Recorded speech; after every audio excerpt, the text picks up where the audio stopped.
कहानी महारानी के हार की चोरी। पुरानी रियासत का महल निशान और शौकत के लिए प्रसिद्ध था, और महारानी रत्नावली का कीमती हीरे का हार उसकी सबसे बेशकीमती संपत्ति थी। यह हार सदियों पुराना था और कहा जाता था कि इसके पीछे एक प्राचीन रहस्य छुपा हुआ है। इसे चुराने की हिम्मत कोई नहीं कर सका था, लेकिन चोरों का एक गिरोह जो बहुत ही चालाक और खतरनाक था ने इसे चुराने की योजना बनाई। गिरोह का सरगना अजय एक मास्टरमाइंड था। उसने पूरे महल का नक्शा खींच रखा था। उसने कई महीनों तक महल की हर छोटी बड़ी गतिविधि पर नजर रखी। अजय के साथ 3 और सदस्य थे। रणवीर, जो ताले तोड़ने में माहिर था, सीमा, जो अपना रूप बदलने में उस्ताद थी, और विक्रम, जो तकनीकी विशेष था। चोरी की रात का चुनाव बड़े ही सोच समझकर किया गया था। उस दिन महल में एक बड़ा उत्सव हो रहा था, जिससे सुरक्षा थोड़ी ढीली होने की संभावना थी। योजना के मुताबिक सीमा ने महल की एक सेविका का रूप धारण किया और उत्सव के दौरान महल में प्रवेश कर गई। उसका काम महल के गुप्त दरवाजों और सुरक्षा तंत्र की जानकारी अजय को देना था।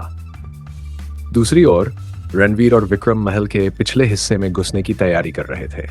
रणवीर ने चुपचाप महल के पुराने दरवाजे के ताले तोड़े और वे अंदर दाखिल हो गए।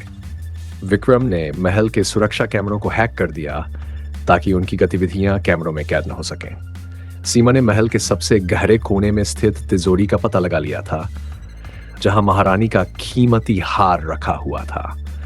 वह तिजोरी तक पहुंचने के सारे रास्ते की जानकारी अजय को पहले ही दे चुकी थी।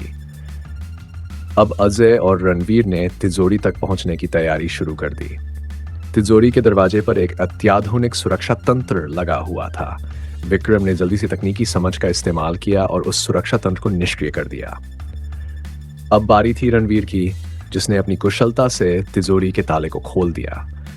तिजोरी के अंदर महारानी का चमचमाता हीरे का हार रखा था। अजय ने धीरे से हार निकाला, लेकिन तभी कुछ अजीब घटा। तिजोरी के खुलते ही एक गुप्त अलार्म बज उठा, जो किसी को भी नजर नहीं आया था। महल के गार्ड्स अलर्ट हो गए और पूरे महल में हड़कंप मच गया। अजय और उसकी टीम को तुरंत पता चला कि अब समय बहुत कम है। उन्होंने तेजी से भागने की योजना बनाई। सीमा ने अपने रूप का फायदा उठाकर गार्ड्स को धोखा दिया और बाकी टीम को एक गुप्त रास्ते से बाहर निकाला। आखिरकार वे सब सुरक्षित महल से बाहर निकल गए। महारानी का हार उनके हाथ में था, लेकिन महल में अब तक ये खबर फैल चुकी थी कि हार चोरी हो चुका है।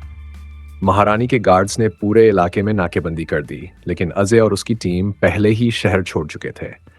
अजय की योजना सफल हो चुकी थी, लेकिन उसे पता था कि यह अंत नहीं था।